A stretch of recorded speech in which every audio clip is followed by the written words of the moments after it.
Unimed Vale dos Sinos. Cuidar de você. Esse é o plano. Apresenta.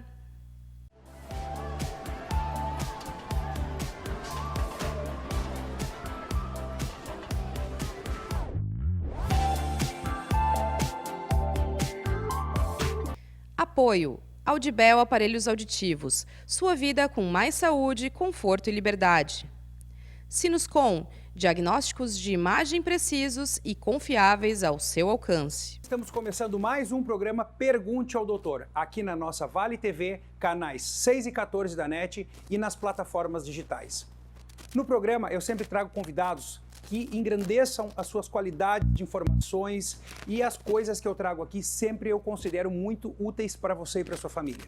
Lembrando que saúde não é brinquedo, então eu trago hoje aqui, e como sempre eu digo, meu amigo, porque realmente eu trago amigos aqui, é o doutor Diego Argenta, ortopedista e ortopedista pediátrico. Correto, Diego? Correto. Bem-vindo ao programa. Muito obrigado, Rodrigo. Sinta-se à vontade, as câmeras estão ali simplesmente para nós conseguirmos levar informações para os nossos streamings, nossos telespectadores e as pessoas com interesse de aprender um pouquinho mais nas diversas especialidades que eu trago aqui. Meu amigo Diego, vamos trazer um assunto importante, assim, as pessoas às vezes não entendem onde correr. Como tu é ortopedista, vamos começar então falando para as pessoas. Quando procurar um ortopedista pediátrico, um ortopedista infantil? Olá, Rodrigo. Olá a todos. Retribuo a posição de colega e de amigo, né? Muito obrigado pelo convite, para poder esclarecer, já começando com talvez a pergunta mais importante. Chave, né? Chave. Quando procurar um ortopedista infantil, né? Os motivos vêm da criança e vêm dos pais, né? Eventualmente a queixa que o pai e a mãe têm, que o irmão relata que vem convivendo com aquela criança, que ouve do seu irmão ou irmã, tem a ver uma queixa, né? Essa aí que se torna parte da família, essa queixa tem que ser levada para o ortopedista infantil. E o que é a queixa, ou qual é a queixa mais prevalente? A mais prevalente ainda é a queixa em relação à marcha da criança. Alterações da marcha. É a criança que caminha com os pés rodados para dentro, ou o pé do meu filho, da minha filha está jogado para fora, os joelhos têm uma posição que a gente nunca viu antes, assim se referem os pais. Essa é a queixa mais frequente e, de fato, muito importante, pois os pais só vivenciam essas queixas no momento que têm os filhos. Não se sabe, a não ser o ortopedista infantil, como funciona o amadurecimento dos membros inferiores na criança, no amadurecimento neurológico da criança durante o seu crescimento, e ocorrem alterações que são fisiológicas, que acompanham o crescimento neurológico, que acompanham o crescimento ósseo, o crescimento muscular, e quando eu me refiro a neurológico é força e coordenação, né? E aí surgem as alterações da marcha, aí vem a importância da consulta da normalidade. A consulta é como se fosse uma de rotina do pediatra, isso. Uma consulta de rotina com o ortopedista pediátrico infantil. Exatamente. Para avaliar força, posicionamento. Me conta aí como é que funciona isso aí. Isso. Depois, então, que ocorre a primeira consulta em relação a alguma alteração da marcha que chamou a atenção em casa, os pais vão estar treinados a notar outras alterações, né? É uma época muito florida, até os seus 14, 16 anos, em relação ao amadurecimento neuromotor. Os pais vão notar as outras alterações que surgirem agora com uma maior sensibilidade, porque viram o exame físico no consultório e, se criado uma boa relação com o profissional, já tem uma confiança no ortopedista infantil. E vêm as outras queixas ou os outros sinais de dúvidas, né, para se retirar, e o ortopedista infantil é bem treinado nisso, né? E talvez o único treinado nisso, porque precisa de vivência para reconhecer as pequenas nuances que não são problemáticas e são da normalidade na criança. E que às vezes precisa de exames também para ter certeza que aquilo é o certo daquela anatomia, né? Exato. Te interrompendo um pouco e assim até levando informação para o pessoal, lembrando, né, que as crianças têm por características os pés planos, isso, né, um pouquinho pronados, que é para dentro a pisada, isso, e os joelhinhos mais aproximados, né? Isso. Valgo. Isso. Então, as pessoas que acharem que seu filho está caminhando com o joelhinho mais para dentro ou com os pés muito tortinho, ou caminhando na ponta dos pés, que é uma coisa que a gente vê bastante, e eu percebo no consultório hoje, no transtorno do espectro autista, como a gente nota algumas coisas relacionadas à marcha também. Perfeito. Como eles caminham na pontinha dos pés, vários. E é importante procurar um ortopedista infantil, gente, porque essa alteração ela tem que ser já abordada de início para que não faça, eu vou deixar tu falar, encurtamento nos tendões, alteração da marcha, forçar a coluna, enfim, várias outras alterações relacionadas a uma marcha errônea. Exato. O Rodrigo tocou em vários pontos fundamentais para esclarecer, porque são os mais frequentes em consultório, né? A criança que tem a marcha na ponta dos pés ou senta em W, por exemplo, são duas posições que são mais confortáveis. O que é sentar em W? Sentar em W é sentar com as pernas para trás, rotadas internas, formando... Ah, sim? Exatamente. Nem consigo. A criança não só consegue... Mas é hipotonia, né? Como é muito mais confortável para ela sentar nessa posição no início da vida, né? Então, porém, isso atrasa o amadurecimento dos quadris. Porque gira ele. Porque gira. Rota. Exatamente. E não fortalece? Não, ele retarda o amadurecimento da rotação anterofletido. Ele é assim, né? Exatamente, muito com o fêmur proximal rodado antevertido, perdão. E sentar em W estimula essa anteversão. De tal forma que é necessário... Tu gira o osso para frente. Exato. Né? A cabeça vem. A cabeça, que é como o quadril é antevertido, né? Se eu rodo interno a coxa para sentar em W, eu encaixo a cabeça do fêmur no quadril. E eu tenho que desestimular essa anteversão, melhor dizendo, eu tenho que estimular o amadurecimento natural do quadril, não fazendo movimentos contrários ao amadurecimento, que seria a anteversão diminuir e me permitir uma maior rotação externa. Quando é que eu... Perninha cruzada ou de Perfeito. índio. Aí que vem, vou me intrometer. Como existe a importância do educador físico nas escolas também, para essas atividades, prestar atenção e abordar no colégio, e eu até mesmo chamar a atenção dos papais, olha só, procura um ortopedista infantil. Isso. Eu estou achando que teu filho está caminhando errado, pouco equilíbrio, está sentando errado sempre. Isso é uma coisa que eu gosto de sempre englobar a área da saúde, para que a gente consiga promover cada vez mais a qualidade de vida das pessoas. E isso tem sido bem estimulado nas escolas, sentar de forma adequada, com as pernas cruzadas anteriormente ou estendidas anteriormente. Também é permitido uma das pernas ficar em rotação interna e a outra externa ao sentar. Mas teria que intercalada aí. O ideal é não intercalar. Não ser um vício. Exatamente. Eu falei em escola, né? Tu imagina que assunto que eu vou trazer agora? Imagino. Eu fiz um vídeo esses dias nas minhas páginas sociais comentando que eu estava impressionado com o peso das mochilas escolares, porque é muito material, muito classificador, muito caderno, muito livro que essas crianças têm que carregar. Eu fui em box até criticado por uma fisioterapeuta, mas a minha intenção não era dizer que aquela mochila, naqueles poucos minutos, era o problema. A minha intenção era alertar os pais para evitar o peso excessivo nas mochilas. Simplesmente isso. Eu tenho o Diego hoje aqui como ortopedista e vamos pegar esse assunto, que é um assunto genérico, para também aproveitar e levar essa informação para os pais. Perfeito. A mochila foi um assunto que veio mais à tona ultimamente, né, no noticiário. Ela tem um papel fundamental nas dificuldades escolares das crianças, no sentido do transporte, única e exclusivamente no sentido do transporte. Porque as mochilas cada vez mais têm compartimentos, a criança é estimulada a carregar mais coisa na mochila e excede o que a Sociedade Americana de Pediatria recomenda, que é uma mochila apresentar apenas 10% do peso da criança, talvez nem exceder 1 quilograma, né? Tanto mais isso se estimula com mais objetos dentro da mochila, com mais compartimentos, maior volume, maior dimensão lateral, ela excede a lateralidade, a dimensão lateral do tronco da criança. Isso é bem desestimulado, porque isso tira do centro do corpo... Gravidade, né? A gravidade. Traciona. Exatamente. Deixa de ter uma carga centrada no centro do corpo e sim uma carga média, porque agora a carga é exercida numa área. Isso muda o momento de força sobre a coluna, né? Sobre os pés, gera dor, né?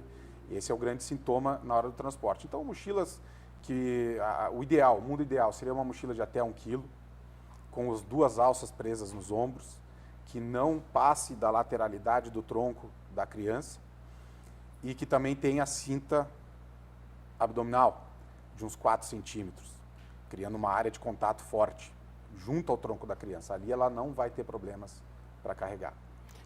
Então, isso prestem atenção. E tu falou, enfim, do peso. O grande problema não é, às vezes, também carregar um pouquinho só quando desce do carro e vai até a sala de aula, né? Isso todos os dias, aquele pouquinho todos os dias. Exato. A repetição do movimento errôneo. Exato. Da tração errada da coluna. E a distância de transporte até a sala. Também. Declives, aclives. Exatamente. Escadas. Isso tudo é estudado e fundamentado, que faz parte dos sintomas que um excesso de peso ou uma mochila mal desenhada pode ocasionar na criança. Maravilha. Diego, quando é que os outros especialistas, provavelmente da área da pediatria, te encaminham crianças? Quando eles te pedem ajuda ou quando os pais têm que prestar atenção e, além do que a gente falou antes, também ver com o seu pediatra se não tem que ir num ortopedista infantil?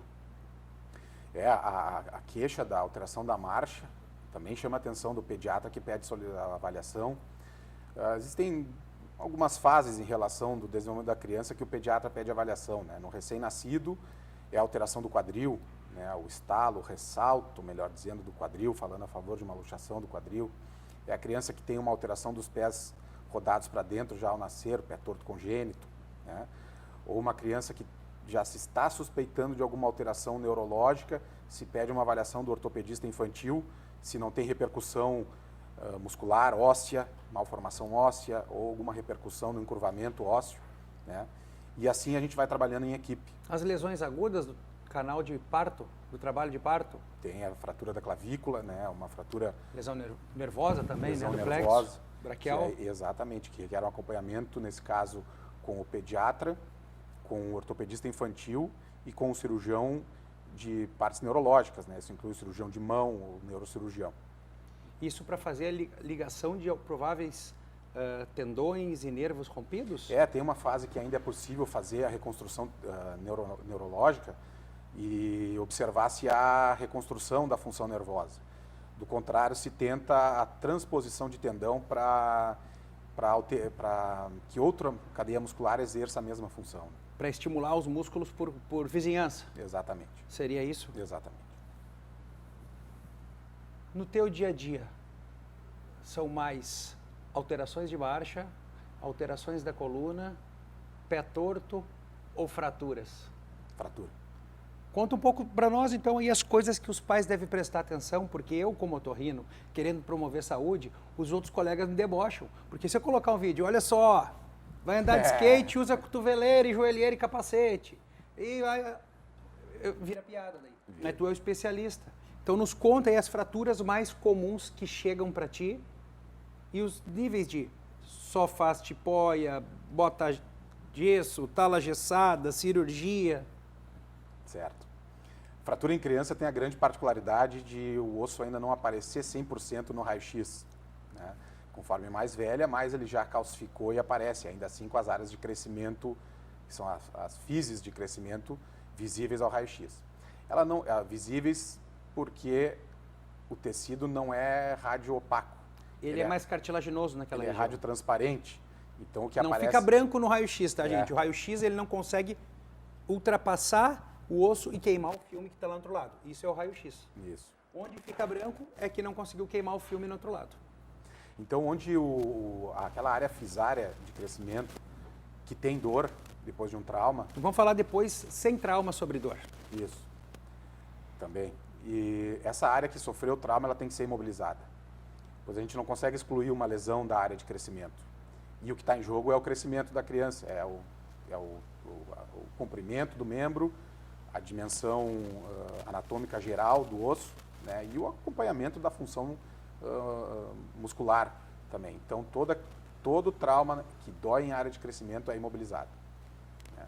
Nesse caso, pensando na mais frequente, que é a fratura do punho da criança, Vamos falar da fratura do punho de criança após nossos apoiadores. Até breve. É com muita satisfação que a Unimed Vale dos Sinos faz a entrega deste presente especial a você. É o novo Hospital Unimed, referência em tecnologia, inovação e humanização. Uma estrutura toda conectada, com corpo clínico de alta qualidade, trazendo excelência ao atendimento hospitalar. Unimed Vale dos Sinos. Cuidar de você. Esse é o plano.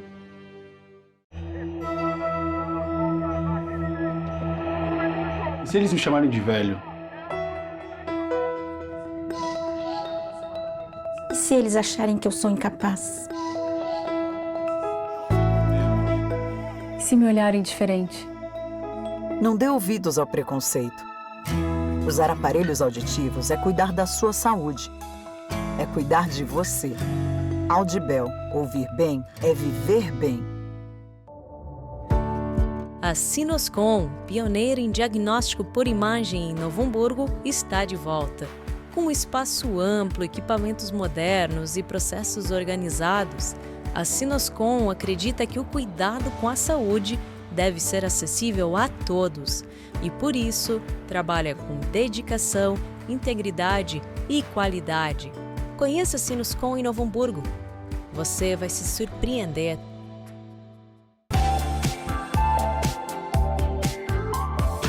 Voltando então nos nossos apoiadores, estou aqui com o meu colega, meu amigo Diego Argenta, ortopedista e ortopedista infantil. Falamos no bloco anterior e paramos sobre as fraturas, os traumas mais frequentes em crianças e paramos na fratura de punho. Isso. Contigo, meu amigo. Fratura mais frequente na criança, a fratura do punho, envolve rádio e ulna distais, né? Rádio, esse osso aqui, e a ulna, esse aqui. Outro osso do antebraço, né? Distal, quando é próximo, mais distante do meio. Do meio, né? Essa fratura, ela tem uma particularidade que ela pode não dar muitos sintomas depois do trauma. Então, principalmente havendo trauma em casa ou que não se sabe o mecanismo e tem dor nessa região, é necessário ir para uma emergência. Sempre quando o trauma é um trauma, bateu forte, tu vê que bateu forte, e a criança tem limitação do movimento, já tem que ir logo, acho, na emergência. Tem que ir logo. Assim que possível, tem que comparecer na emergência. Não é qualquer quedinha no chão também que se vai na emergência, né? Eu não consigo dizer sem avaliar. Pois é, isso é complicado. É necessário isso. Mas sim, a gente fala muito também sobre os TCE, né? A batida de cabeça. A gente nunca sabe quando foi forte ou não, né? Exatamente. Que jeito que foi. Que jeito, o mecanismo que aconteceu, o relato da criança. É sempre bom saber se houve testemunhas para definir o mecanismo. Né? E o radiodistal, ele é disparado a fratura mais frequente em emergência. E o que chama atenção de novo é que ela pode não dar inchaço, que é o edema, tecnicamente falando, pode não dar hematoma, né? E pode não dar limite funcional da mão ou do membro. Assim sendo, qualquer suspeita, ou melhor dizendo, qualquer dor, é necessário ser avaliada de imediato. A fratura do radiodistal está mais relacionada porque por mecanismos inconscientes da gente, a gente se defende da queda. Exatamente. E é o primeiro lugar onde apoia. Exatamente. E toda a tensão vai ali no primeiro lugar que bate. Exatamente. Eu estou entendendo. Está entendendo? Mão o punho estendido, o punho dorso fletido. Se proteger e o membro superior queda estendido se protegendo de uma eventual queda. Viu? Foi bem essa aí então, hein? Foi bem. Nós falamos sobre as fraturas e sobre antes as zonas de crescimento. Zona de crescimento dá dor, Diego? Zona de crescimento pode dar dor, sim. Isso é comum mais em crianças pico-roxinhas ou na fase do crescimento após os 12 anos em geral? Essa é uma excelente pergunta, Rodrigo, porque nós vamos conseguir definir duas coisas diferentes. A dor da área do crescimento, tradicionalmente, é uma dor traumática. Tradicionalmente é uma dor traumática, ou por sobrecarga de repetição, ginastas, por exemplo, que fazem muitas acrobacias, não têm um trauma lesivo verdadeiro, porém faz isso... Não existe microtrauma? Existe. Como é uma cartilagem, tu fica batendo ali, exatamente, sobrecarregando o impacto? E os ginastas estão muito mais suscetíveis na região do punho. Vamos continuar com a zona do crescimento e dor. Desmistifica ou não? É verdade que ginastas olímpicos ou crianças que têm muitas acrobacias, trauma físico ao solo, elas podem ter uma alteração no desenvolvimento do crescimento? Pode. Altura? Pode. A grande crença lá nos anos 90 era relativa à musculação, né? Onde as crianças que praticavam muito reforço muscular tinham os membros arqueados por conta da tensão muscular, né? O músculo que era mais forte do que a capacidade de crescimento. Isso é verdade? Não é verdade. Músculo não tranca crescimento. Isso é o que eu ouvi. Até no início do esforço intenso, os primeiros 30 minutos tem um pico do hormônio de crescimento enorme. Um dos maiores picos da natureza de hormônio do crescimento. Então, é um antagonismo haver uma parada do crescimento às custas do esforço físico intenso, né? Além disso, a musculatura, ela atritando com o osso, ela estimula a fisiologia do osso. A fisiologia do osso nessa época é de crescimento, né? Então, uma lesão fisária, uma dor da área de crescimento, tradicionalmente vem de trauma. Se ele é micro ou é um trauma mais evidente, a história que diz. Então, ginastas têm maior chance de fazer algum distúrbio do crescimento às custas de microtraumas na área de crescimento. Por impacto. Por impacto. Tá? Dor do crescimento. Dor do crescimento. Essa dor do crescimento é uma dor no osso? É uma dor na cartilagem? Exato. Ou é uma dor na alma? É quase isso. Boa. Parte dela, tocou já num ponto que parte dela é a dor na alma, né? Vamos sair da física de crescimento e falar da criança em crescimento. É isso que dá nome para essa dor. A dor do crescimento, ela tem esse nome pela fase da vida que acontece nessa criança. Estirão ou qualquer fase? Qualquer fase. Se puder colocar a imagem que eu forneci, o gráfico. Coloque a imagem aí, faz favor, para nós na tela, que agora o amigo Diego vai continuar explicando. Pode continuar, vai estar na tela para eles. Esse gráfico mostra bem que é uma dor que acontece em todo o crescimento, né? E que durante a fase que realmente isso acontece, os estudos variam muito. Uns falam que é entre 4 e 14, outros falam até que é só entre 10 e 11 anos, né? O gráfico vai estar na tela para as pessoas entenderem ali, então. O 0,6 da linha de baixo. É o início da avaliação dessas crianças nesse estudo. Isso é em tempo? 6 meses? Não. Em tempo. O que acontece? O mais importante desse gráfico que é mostrar é a diferença entre guris e gurias. Olha o gráfico do guri, que é esse gráfico que mais azuladinho, mais sim. azulado, e que o eixo do gráfico, né, a média do gráfico, se mantém uniforme. Ele não faz um pico grande como faz o gráfico das meninas. As meninas dão um pico aqui em 11. Isso. Tá? O que é esse 11? Esse 11 aí é quando a criança, a menina, além de entrar com alterações hormonais, ela se expõe mais a traumas de alta energia. É a menarca que a gente chama, né? Isso. E aí dói primeira menstruação, isso. Mais ou menos. Então, mais ou menos aos 11 anos, ela que tem sobrecarrega, um pico. Ela sobrecarrega o sistema esquelético, uma das causas dessa dor. Nós não estamos falando de dor de região de crescimento. É uma dor que pode acontecer nas coxas, nas pernas, e que ela é muscular, ela pode ter um componente periósteo, que é a membrana que recobre o osso de todas as pessoas, e que na criança a espessura dessa camada é muito maior, porque o osso não está todo formado, né? E esse gráfico, então, mostra como o dos guris, o pico de ocorrência, ele faz altos e baixos ao longo de todo aquele gráfico, entre 6 e 16 anos, ou 19, se não me engano, foi feito esse estudo. Foi até o 17 aqui, ó. Até o 17. Tu vê que fica no meio, assim, Isso. os homens. E as meninas dão um pico, então, desse problema da dor, próximo aos 11 anos, então. Ou seja, os fatores que causam a dor do crescimento estão presentes em toda a faixa etária, só que as meninas tem um pico. Adicionam um novo fator, que é se expor a esportes de alta energia nessa época aí. Os guris desde a infância fazem isso. Desde as artes, de subir em árvore. Exatamente. E tal. Mas as gurias algumas fazem também. Agora eu acho que esse gráfico vai mudar. Vai mudar. Tá? Ou não, né, gente? Pode tirar o gráfico.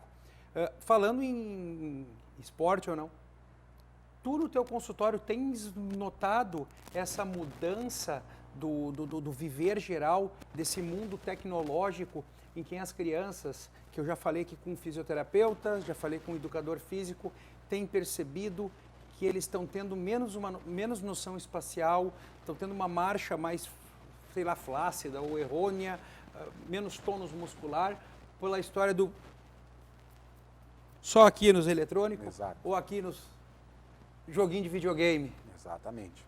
O que antes era uma queixa de adulto no consultório, nas emergências, com dor lombar, dor na transição, dorso lombar, passou a ser queixa de criança também, né? Exatamente por essa posição viciosa de utilizar a tela sentado com a cervical fletida. Isso gera uma sobrecarga muscular numa posição única que inevitavelmente se reflete em dor. E isso está acontecendo bastante em crianças. Acho que tu foi bem feliz no que tu falou sobre a noção espacial. né? Os acidentes domésticos das crianças que ficam eminentemente em casa, isso se viu muito na pandemia, foram muito mais graves do que os acidentes de rua. Né? As crianças que sobem em cima de uma caixinha de gás, por exemplo, né?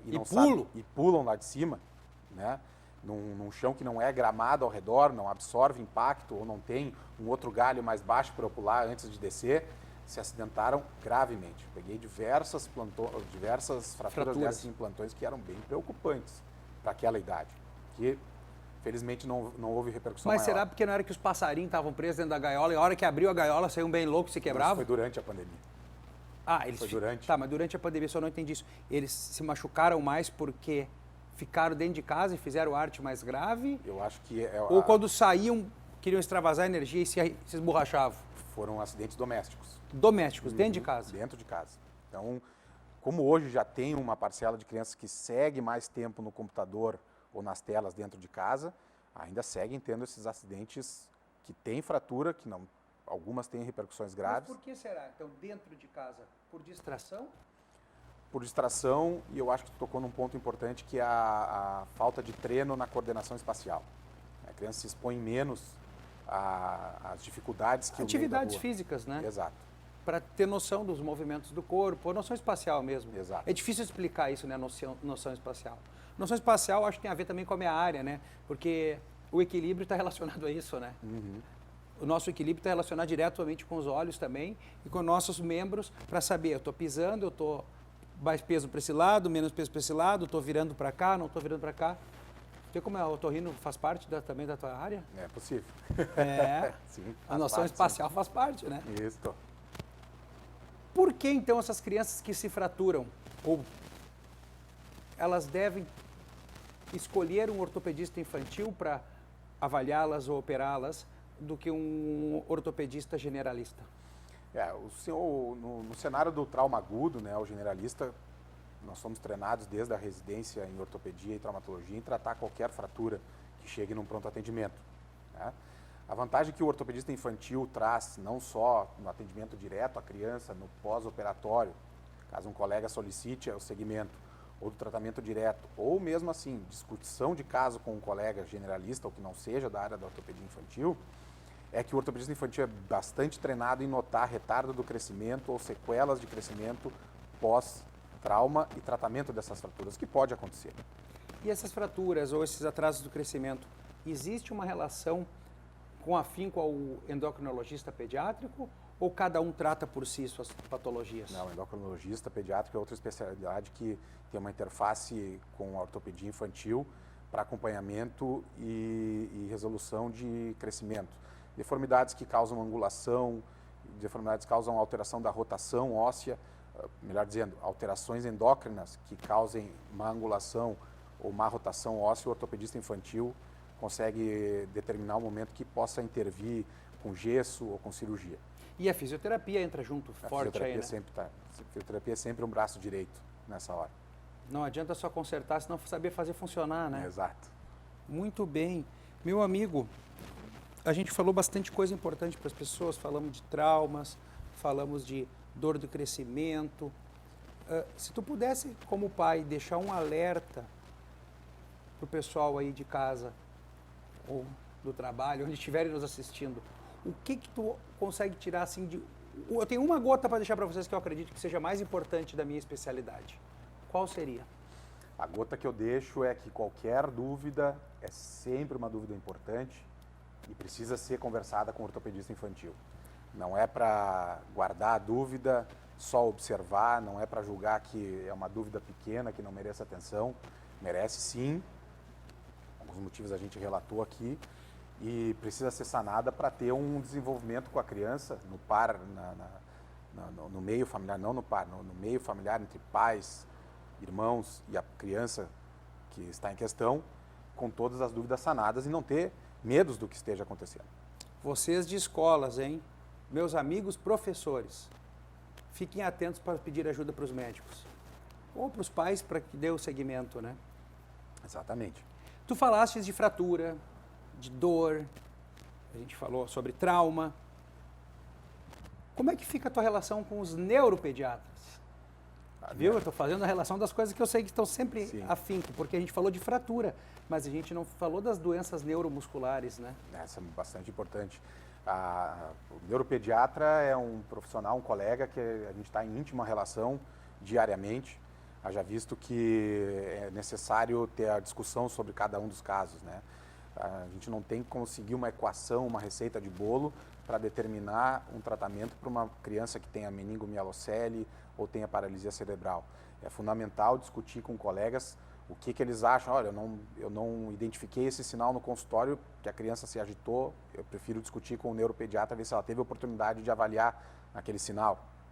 Porque eu penso mais assim no crescimento das crianças com alterações neurológicas em que tem uma hemiparesia de um lado.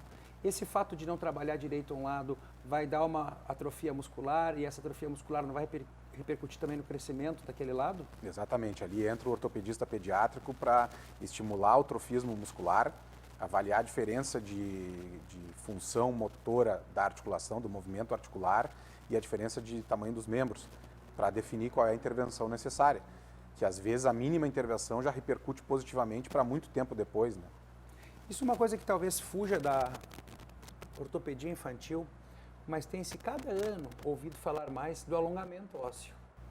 Isso é depois dos 21 anos em que o osso já está completamente maturado ou pode ser abordado previamente? Não, é bastante estimulado que fechando os critérios para um dado procedimento ósseo de alongamento ou de redefinição da angulação, ele seja feito precocemente. Meus amigos, nosso tempo está acabando já. Eu deixo aqui as câmeras à vontade, se quiser te seguir, tu deixar aí para mandarem dúvidas. É tudo contigo agora. Meu nome é Diego Argenta, sou ortopedista infantil aqui na cidade de Novo Hamburgo e meu consultório está sempre disponível para receber os pais, as crianças, familiares que queiram conversar, tirar dúvidas a respeito do desenvolvimento infantil e do que julgarem necessário. Meu muito obrigado pela atenção de vocês, pela paciência. Mais uma vez, muito obrigado para o amigo Diego. Não se esqueçam, gente, saúde não é brinquedo. Até o próximo programa. Tchau, tchau. Obrigado. Unimed Vale dos Sinos, cuidar de você. Esse é o plano. Apresentou...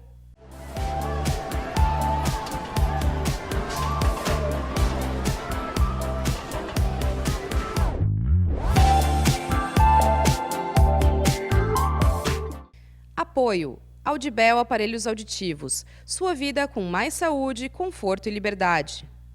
Sinuscom. Diagnósticos de imagem precisos e confiáveis ao seu alcance.